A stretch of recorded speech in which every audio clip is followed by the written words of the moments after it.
Errors are inevitable. They could be errors caused by the code that we write. They could be errors caused by the code that someone using our code writes. But many times, errors occur because of something outside of our control. Like, for example, let's say we're writing an application that interfaces with a database on a remote server. And for some reason, we can't access that server. It could be network issues, or the server could just be down. It could be a hardware issue. But it really doesn't matter to us because our application isn't working. Whatever the problem, it's not working. And there's nothing more annoying on the user's perspective to have an application that's not working, and on top of that, having cryptic messages. If we do it right, we can write an application that is going to fail because of some network or hardware issue, but it will at least fail gracefully so that we don't annoy the user. And to do that, we can use something called exception handling. It allows us to handle exceptions whenever they occur. At the heart of exception handling is the try-catch statement. The idea being that we try to execute some code, and if an exception occurs, then we catch that exception, and then we can handle it. It's really easy to do, and by doing so, we make our code higher quality. So let's look at an example, and I know a perfect place to use exception handling. It is our isPolygon static method inside of the shape utility static class. This is also an extension method for shape objects. Now you might think, where can this code fail? Well, we are getting a shape object to do something with. We use the sides property, and it can be possible for shape to be null because we can create a shape variable but never create an object to assign to that variable. In that case, that variable would be a null object. So if we pass a null object to this isPolygon method, our code is trying to use a sides property, and a null object does not have a sides property, so an exception is going to be thrown. So this is a great place for us to do exception handling. Now, of course, we could do our own validation, but validation and exception handling give us two different results. The idea behind validation is we validate input, and if that input isn't what we want, then we stop code execution. The idea with exception handling is when an exception occurs, we handle it in a graceful way, and then we continue to execute code. So, yeah, we could validate it, but we could also handle the exception. And since we are talking about exception handling today, guess what we're going to do? Okay, so before we actually get into the try and catch statement, let's see what happens when we use a null object with the isPolygon method. So first we need to create a shape variable. I'm going to call this null shape. Now we do have to assign a value to null shape. We can't just declare it because our code isn't going to compile. And I'll just show you that. So let's write this to the console, null shape, and then we'll call isPolygon, and then try to run this. Now, as I said, this isn't going to build, and if we look at the error message, it's because we haven't assigned a value to null shape. The compiler knows that there's no value here, and that we are trying to use the isPolygon method on a variable that does not have a value. So let's run this again now that we have assigned null to the null shape variable. And there we have an unhandled exception. This is the type of message we do not want the user to see. System.null reference exception. Object. Reference not set to an instance of an object. This makes sense to us, but it doesn't to a user. All they know is that their application failed, and really all that they want to know is what's going to happen because of this failure. Well, if we use a try-catch block, we can gracefully fail within our application, and we can let the user know what's going to happen. So let's look at the try-catch statement now. The try-catch statement is made up of two code blocks, one for try and one for catch, and we want to put the code that can fail, which is line 17, the calling of WriteLine and using the null shape variable, putting this code inside of the try block. So we want to try to execute it. Now, I typically use all of the lines of code that are related to the line that can fail inside of the try block. It could be right or wrong, I really don't know, but that's just my personal preference. We can specify the null shape initialization outside of the code block if we wanted to, because that's not going to fail. But I like to keep the code together, so I put that inside of the try block as well. So the try block first starts with the try keyword, followed by an opening curly brace, the code that we want to try to execute, and then the closing curly brace. And that's it. That's very easy to do. Now we want to catch any exception that may occur with this code.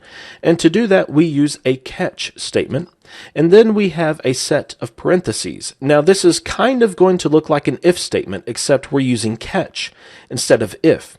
But this is not a condition. This is a lot like a parameter for a constructor or a method.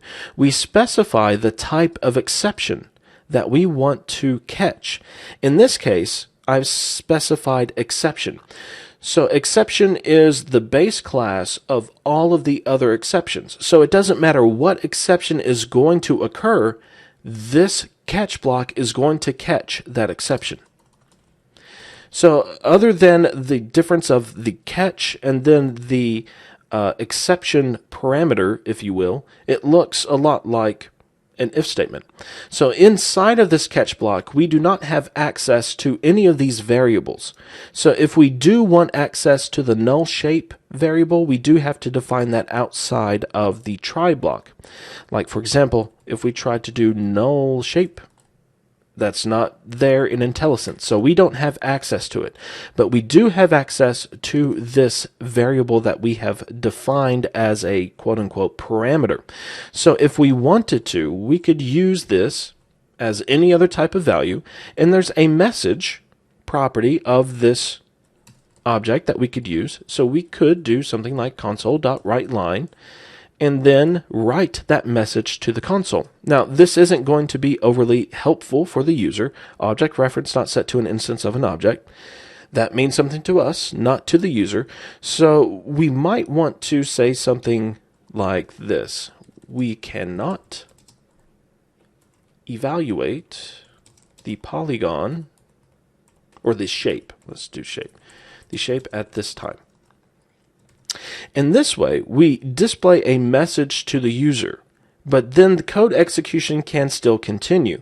And we might want to tell them, you can try again later, or, there's some technical issue occurring.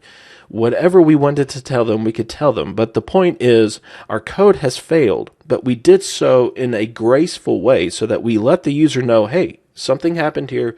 Whatever you requested, we can't give you right now, but you can still use the application. As far as this code is concerned, we've done our duty. We have caught the only exception that can occur, we let the user know, and then we went about our business. But there are going to be times when you will write code that can fail for a variety of different reasons. Like for example, let's say you have some code that's supposed to go out to the internet, grab something, and save it to a file on your computer.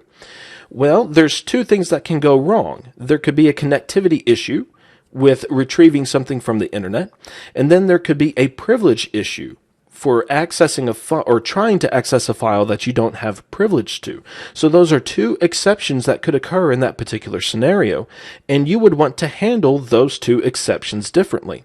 Well, we can do that because C# allows us to have multiple catch blocks for different types of exceptions. Well, let's use that idea of going out to the internet, grabbing something and saving it to a file as an example. Naturally, we're not going to write that exact code, but we can simulate the exceptions that would occur by simply just throwing those exceptions. So let's replace our shape code, and let's throw a new system.net.web exception. This is the exception that would be thrown if for some reason a resource didn't exist on a server, or there was some connectivity issue, there was a timeout. There's a variety of reasons why we would get a web exception. So that would cover that. We would also need to throw an exception for the file system. and we go to system.io for that, and there is the IO exception. And like the web exception, the IO exception handle is thrown for a variety of reasons. A file couldn't exist. Well, let's just make sure about that. There might be a file not found exception. That would be one. Let's do that. File not found exception, because that's a little more specific than just the IO exception. The IO exception is the base class for a variety of IO errors. So the file not found could be caught by an IO exception, or a directory, or a privilege issue, or a variety of other different issues. Now, both of these exceptions can be caught by the catch block that we already have, because these are all derived from exception. And for the most part, we do want to have an exception block, because sometimes we might forget to catch, all of the exceptions that could occur. And by putting an exception block, we have guaranteed that we will catch every exception that occurs. So we'll leave that, but we also want to catch these specific exceptions so that we can handle them differently. So we will do catch, and then we want to catch the web exception first. We'll call this WebEx. And then we want to do something whenever we catch this exception. So we can do something as simple as writing something to the console. We cannot retrieve the requested web resource. That's pretty specific. So that would work. And we also want to do the same thing for the system.io.filenotfound exception. So system.io file not found exception, we'll call this file X. And we will want to write a message as well, console.writeLine. We cannot find the file you requested, or the file needed to save the document. That'll work. And then we will leave the exception. We might want to change. We'll just do something happened. Why not? Okay, so whenever we run this code, we are going to see the catch for the web exception. And that is going to be it. We won't see the one for the file not found, because once we hit this line of code, this exception, it's going to be caught, and then it's going to continue executing. So once we hit an exception, that's it. We won't catch any of the other exceptions, because we will be out of the try block. So here we go. We cannot retrieve the requested web resource. So we have caught the web exception. Let's comment this line out so that now we can catch the file not found exception. And there we go. We cannot find the file that's bad grammar. We cannot find the file needed to save the document. So that works. Now let's throw a completely different exception. One that we haven't specified as web exception or file not found. It really doesn't matter, just an exception. So let's throw new out of memory exception. That sounds good. And then this will be caught by our generic exception handling. So if we run this, we will see something happened. There we go. Something happened. So this is essentially exception handling. Oh, there's one other thing. There's the try, and then there's the catch. And in this case, we have multiple catches to catch different types of exceptions. But then there's also a finally block. And the finally is used regardless of if something is caught. So we could have perfect code inside of our try block, but whatever we specify within finally is going to execute as well. So write line, we're in the finally block. So we are still throwing an exception. We will see the message, something happened, and then we will see we're in the finally block. So there we go. And if we have perfect code, let's comment out all of the exceptions. We will see we're in the finally block. So finally is going to execute regardless of if we catch an exception or if we don't. And the finally is useful for when you need to do any type of cleanup. If you are accessing a database and some error occurs because of accessing that database, you can close the database connection inside of finally if you wanted to, but there's actually better ways to connect to databases than using the finally clause. So that is exception handling. Try, catch, and finally. And if you do it right, you can fail gracefully and still have an enjoyable app that users will want to use. Tomorrow we are going to finish up the course by talking about debugging. Debugging is very important because there are going to be times when you have a bug in your code. I always have bugs in my code. The people I work with always have bugs in their code. Even people writing software that you are using have introduced bugs into their code. And sometimes it can be easy to find. Other times it's not so easy. And we have the ability to debug our code, to step through line by line and see each line execute and see what's going on. So it's a really cool feature that most development environments have, but it's really great in Visual Studio. So we will talk about that tomorrow.